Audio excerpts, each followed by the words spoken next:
Assalamualaikum warahmatullahi wabarakatuh.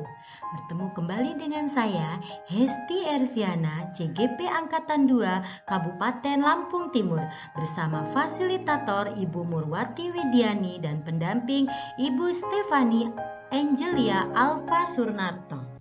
Pada kesempatan ini saya akan menyampaikan tugas 2.1.A.9 koneksi antar materi pada modul 2.1.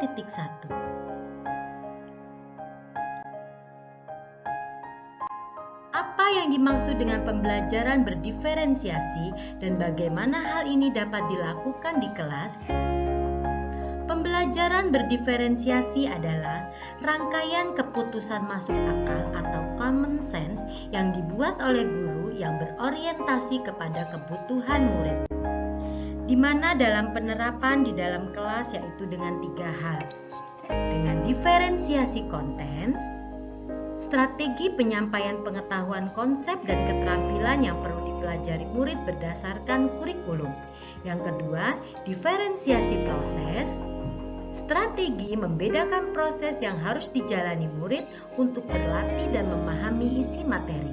Dan yang ketiga, diferensiasi produk, yaitu strategi memodifikasi produk hasil belajar murid, latihan, penerapan dan pengembangan apa yang telah dipelajari.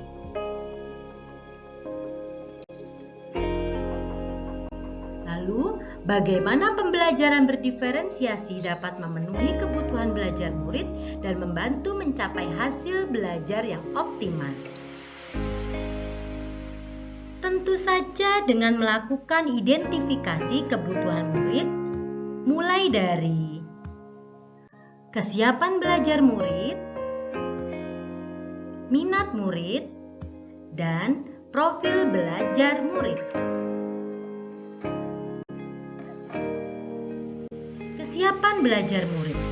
Identifikasi kesiapan belajar murid bisa kita lihat dari cepat atau lambatnya murid berpikir, tergantungan atau mandiri, terstruktur atau terbuka, sederhana atau kompleks, komplit atau abstrak, bersifat mendasar atau bersifat transformatif.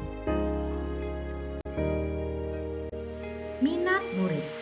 Membantu murid menyadari bahwa ada kecocokan antara sekolah dan keinginan mereka untuk belajar, menunjukkan keterhubungan antara semua pembelajaran, sebagai jembatan untuk mempelajari ide atau keterampilan yang baru bagi murid, meningkatkan motivasi murid untuk belajar.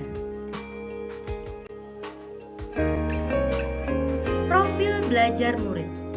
Berikut ini beberapa faktor yang dapat mempengaruhi profil belajar murid, yaitu lingkungan, pengaruh budaya, visual, auditori, kinestetik.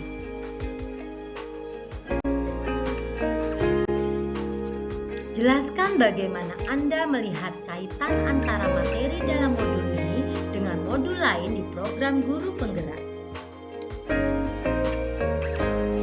KHD mengungkapkan bahwa belajar merdeka itu berarti merdeka atas diri sendiri. Minat dan bakat siswa itu harus merdeka untuk berkembang seluas mungkin. Konsep itu dibawa oleh Bapak Ki Hajar Dewantara bagi bangsa ini dengan harapan tak digerus perkembangan zaman serta menjadi cetak biru dalam membangun pendidikan di Indonesia. KHD juga memiliki filosofi, yaitu salah satunya adalah Tutwuri Handayani. Guru menghargai dan mendorong potensi yang dimiliki siswa, maka guru harus bisa melihat keberagaman mulai dari tingkat intelektual, bakat, potensi, minat, motivasi belajar, kemampuan sosial, emosi, gaya belajar, kebutuhan khusus, kecepatan belajar, latar belakang budaya, norma, nilai, dan lingkungan peserta didik yang dimiliki. Keberagaman dan potensi yang dimiliki murid ini sangat relevan sekali dengan pembelajaran berdiferensiasi. Sekian dari saya, lebih kurangnya saya mohon maaf. Saya akhiri. Wabillahi taufiq wal hidayah. Wassalamualaikum warahmatullahi wabarakatuh.